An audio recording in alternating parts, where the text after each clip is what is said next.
Okay, இப்போ வந்து நான் உனக்கு இதோட ஆன்சர்ஸ் எல்லாமே உனக்கு சென்ட் பண்ணியிருக்கேன். இப்போது இதில் வந்து எக்ஸ்பிளைன் பண்ணுறதுக்கு நிறைய விஷயம் இருக்குது. இப்போ நான் ஆல்ரெடி சொன்ன மாதிரி இது வந்து ஃபிக்ஷனில் வருது, ஓகே, நான் ஃபிக்ஷனில் வரல. அதாவது இதில் வந்து இம்பார்ட்டண்டான திங்ஸ் எதுவும் இல்லை, இதில் எல்லாமே நம்ம கண்டுபிடிச்சி எழுதுகிற மாதிரி தான் இருக்குது. அப்போது இதில் வந்து இந்த மாதிரி தான் கொஷின் கேட்பாங்க.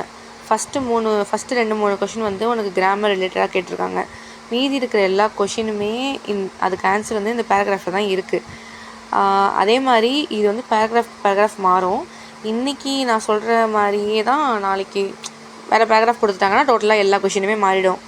ஸோ அப்போ அந்த எக்ஸ்ப்ளனேஷனும் மாறும்.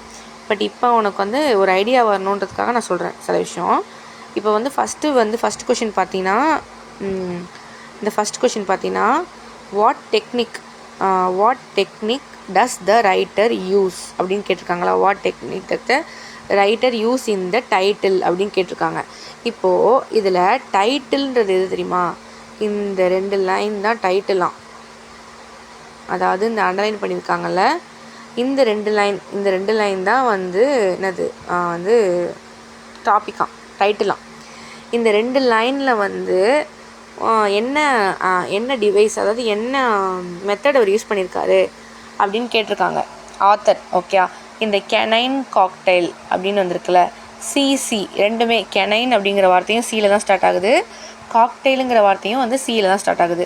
ஸோ இந்த மாதிரி சி அப்புறம் பக்கத்தில் இன்னொரு சி, இந்த மாதிரி சிசி மட்டும் இல்லை, இந்த மாதிரி பக்கத்தில் இருக்கிற வார்த்தை வந்து ஒரே லெட்டரில் ஸ்டார்ட் ஆணுச்சு அப்படின்னா அதுக்கு என்ன பேர் அப்படின்னா அலிட்ரேஷன். ஓகேயா, அலிட்ரேஷன். இதோட ஆன்சர் ஸ்பெல்லிங் வந்து உனக்கு நான் அனுப்பியிருக்கேன். அந்த ஸ்பெல்லிங்கை வந்து நீ நல்லா பார்த்துக்கணும். ஸ்பெல்லிங் வந்து ரொம்ப இம்பார்ட்டன்ட். ஓகேயா, இதே மாதிரி நாளைக்கு உனக்கு ஒரு டைட்டில் கொடுத்துட்டு அதுலேயும் என்ன மெத்தட் யூஸ் பண்ணியிருக்காங்க அப்படின்னு கேட்டாங்க அப்படின்னா, அப்போ நீ இந்த டைட்டிலை பார்க்கும்போது அந்த டைட்டிலில் இதே மாதிரி ஒரே வார்த்தையில் ஸ்டார்ட் ஆன ஒரே லெட்டரில் ஸ்டார்ட் ஆன 2 வார்த்தை இருக்குது பக்கத்தில் அப்படின்னா, அப்போ நீ யோசிக்காமல் கீழே வந்து இந்த மெத்தட் வந்து அலிட்ரேஷன் அப்படின்னு எழுதணும். அதுக்கு எக்ஸாம்பிளாக அந்த 2 வார்த்தையும் தூக்கி எழுதிடணும். இந்த மாதிரி எந்த வார்த்தை வேணாலும் வரலாம் இல்லையா, அப்போ அந்த வார்த்தையும் எழுதிடணும். அந்த மெத்தட் இருக்கான்னு நீ பார்த்துக்கணும். ஏதாவது பக்கத்தில் ஒரே எழுத்தில் ஆரம்பிக்கிற 2 வார்த்தை இருந்தால் அது வந்து அலிட்ரேஷன். ஓகேயா, இந்த மெத்தடே வர மாதிரி நாளைக்கு உனக்கு கேட்டாலும் கேட்கலாம். அப்படி கேட்டாங்க அப்படின்னா இந்த டெக்னிக்கோட பேர் இப்போ நான் எழுதுனல அதுதான் அந்த ஆன்சருக்கான ஸ்பெல்லிங்கை நான் உனக்கு அனுப்பியிருக்கேன்.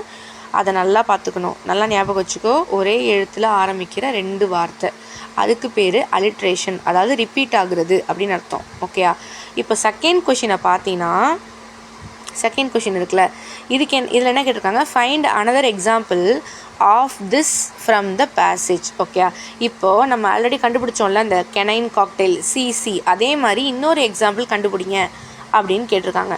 அதுக்கு இன்னொரு எக்ஸாம்பிள் நிறைய இருக்குது. ஓகேயா, இப்போ நம்ம திரும்பி செக் பண்ணலாம் அதில் இன்னொரு எக்ஸாம்பிள் இருக்கான்னு.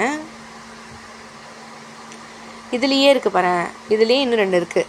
பர்ஃப்யூம்ஸ் பேம்பரிங், பிபி, ரெண்டுமே ஒரே வார்த்தையில் ஆரம்பிக்குதா. இதை கூட நீ எடுத்து எழுதலாம். இந்த மாதிரி நீ கண்டுபிடிக்கணும்.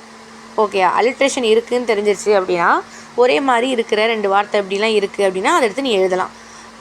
அதுக்கு முதல்ல நீ அலிட்ரேஷன் இருக்கான்னு கண்டுபிடிக்கணும். அலிட்ரேஷன்றது ஒன்றுமே இல்லை, இந்த மாதிரி ஒரே எழுத்தில் ஆரம்பிக்கிற 2 வார்த்தை பக்கத்தில் இருக்கணும். அப்படி இருந்தால் அது என்னது, அலிட்ரேஷன்.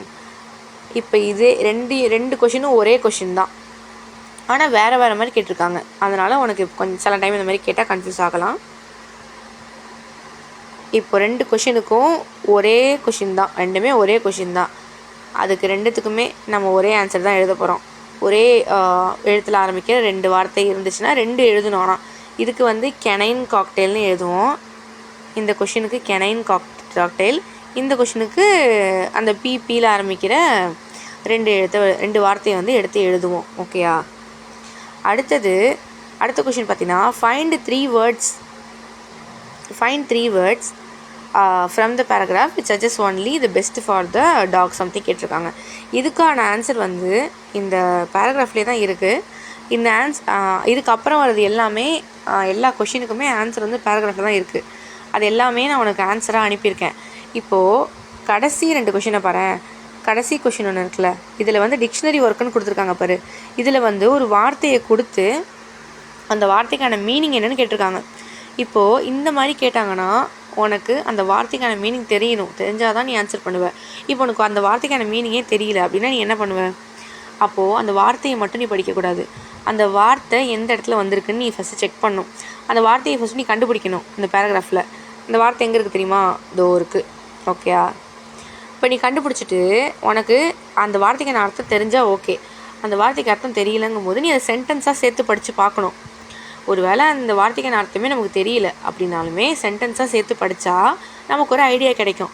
ஸோ இதுதான் ஆன்சராக இருக்கலாம் அப்படின்னு யோசித்து நீ ஏதோ ஒன்று எழுதிடுவேன். எதுவுமே தெரியலன்னா சொல்கிறேன். அப்புறம் பாரு, அடுத்து யூஸ் த வேர்ட் இந்த சென்டென்ஸாக. நமக்கு மீனிங்கே தெரியாது, அதை வச்சு சென்டென்ஸாக எழுதணுமா. அப்போது நீ சென்டென்ஸோட சேர்த்து அந்த வார்த்தையை படித்தா உனக்கு ஏதாவது ஒரு அர்த்தம் தோணும்.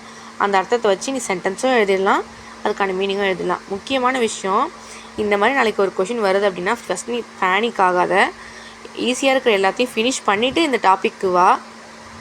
அப்புறம் எல்லா கொஷினையும் அட்டன் பண்ணு. இதில் ஈஸியாக இதில் வந்து மார்க், இதில் வந்து நம்ம கரெக்டாக எழுதுறது கஷ்டம்தான். பட் எங்கெங்கெல்லாம் மார்க் வாங்கலாம் நான் சொல்லிடுறேன். எங்கெங்கெல்லாம் மார்க் வாங்கலாம் அப்படின்னா, இப்போ வந்து இதில் ஒரே ஒரு அட்வான்டேஜ் நமக்கு இருக்குது. அது என்னென்னா, எந்தெந்த பேராகிராஃப்லேருந்து நமக்கு, அதாவது நம்மளுக்கு கொஷின் கேட்டிருக்காங்கல்ல, மொத்தம் 9 கொஷின் கேட்டிருக்காங்க. இந்த 9 கொஷினும் எந்த பேராகிராஃப்லேருந்து கேட்டிருக்காங்கன்னு அவங்களே கொடுத்துருக்காங்க. ஃபார் எக்ஸாம்பிள் இங்கே பாரு, இப்போ வந்து இந்த கொஷினை பாரு, இந்த 3வது கொஷினை பாரு. இந்த கொஷின் வந்து ஃபைண்ட் 3 words ஃப்ரம் பேராகிராஃப் 1 அப்படின்னு கொடுத்துருக்காங்க. ஓகே, அவனுக்கு தெரியுதா? பேராகிராஃப் 1 அப்படின்னு கொடுத்துருக்காங்க. 3 words கண்டுபிடிக்கணுமா. எதுலேருந்து? பேராகிராஃப் 1லேருந்து. அவங்க பேராகிராஃப் 1ன்னு சொல்கிறது இந்த 2 தான். இந்த 2 லைனும் என்னது? டாபிக். ஓகேயா? பேராகிராஃப் 2, அது பேராகிராஃப் 1ங்கிறது இது 1, இது 2, இது 3, இது 4. இந்த மாதிரி கன்ஃபியூஷன் இருந்துச்சுன்னா நாளைக்கு எது பேராகிராஃப் 1 எது பேராகிராஃப் 2ன்னு கன்ஃபியூஷன் இருந்துச்சுன்னா ஒரு வேளை உங்கள் ஸ்டாஃப் சொல்லுவாங்கன்னா கன்ஃபார்ம் பண்ணிக்கோ. அப்படி இல்லைனா இப்படி தான் இருக்கும். அண்டர்லைன் பண்ணுறது பேராகிராஃபாக இருக்காது. சரியா? இதில் அட்வான்டேஜ் என்னென்னா, எந்த பேராகிராஃப்லேருந்து நம்ம ஆன்சர் எழுதணுன்றது நமக்கு தெரிஞ்சிடும். அதிலே கொடுத்துருக்காங்க. பேராகிராஃப் 1, பேராகிராஃப் என்ன சொல்கிறது, எண்ட் ஆஃப் பேராகிராஃப் 2 இதை கொடுத்துருக்காங்க. அப்புறம் 2 இங்கே ஒரு 2 கொடுத்துருக்காங்களா. இதெல்லாம் எந்தனாவது பேராகிராஃபில் நமக்கு கொஷின் கேட்டிருக்காங்க அப்படின்னு அவங்களே கொடுத்துருக்காங்க. ஸோ ஒரு வேளை நமக்கு கரெக்டான ஆன்சரே தெரியலை இருந்தாலும் பரவாயில்ல, அவங்க கேட்டிருக்கிறது எந்த பேராகிராஃப்லேருந்து அப்படின்னு நம்ம பார்த்துக்கணும். கரெக்டாக பேராகிராஃப் 1ல் கேட்டிருக்காங்களா 2ல் கேட்டிருக்காங்களான்னு கொஷினை நீ கரெக்டாக ரீட் பண்ணி பார்க்கணும்.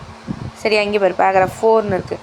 அப்போது அப்படி நீ பார்த்த அப்படின்னா அந்த பேராகிராஃப்லேருந்து ஏதாவது ஒரு வார்த்தை உனக்கு தோணும், ஓகே இதை எடுத்து எழுதிடலாம் அப்படின்னு. அப்படி எழுதியாவது சம்டைம் நமக்கு மார்க் வரும். அதனால் எந்த கொஷினையும் ஸ்கிப் பண்ணாத. தப்பாக இருந்தாலும் பரவாயில்ல, எழுது. எந்த பேராகிராஃப்லேருந்து கொஷின் கேட்டிருக்காங்கன்றதை டீட்டெயிலாக படி. கொஷினை முதல்ல கிளியராக படி. அட்லீஸ்ட் உனக்கு ஆன்சரே தெரியலனாலும் பேராகிராஃப் நம்பர் 3யா 4ஆ 1ஆ அப்படின்னு பார்த்து அந்த பேராகிராஃப்லேருந்து ஏதோ ரேண்டமாக ஒரு 3 வேர்டு எடுத்து எழுது. அப்படி எழுதுனா நமக்கு மார்க் கிடைக்க வாய்ப்பு இருக்குது. எதுவுமே தெரியலை அப்படிங்கும்போது உனக்கு தெரியுதுன்னா தெரிஞ்சதை எழுது. சரியா? முக்கியமான விஷயம், நீ பேனிக் ஆகக்கூடாது, எதையுமே ஸ்கிப் பண்ணக்கூடாது, எல்லாத்தையும் அட்டன் பண்ணணும். அதுதான் அவங்க எதிர்பார்ப்பாங்க. எதையுமே ஸ்கிப் பண்ணாத, அட்டன் பண்ணு. சரியா?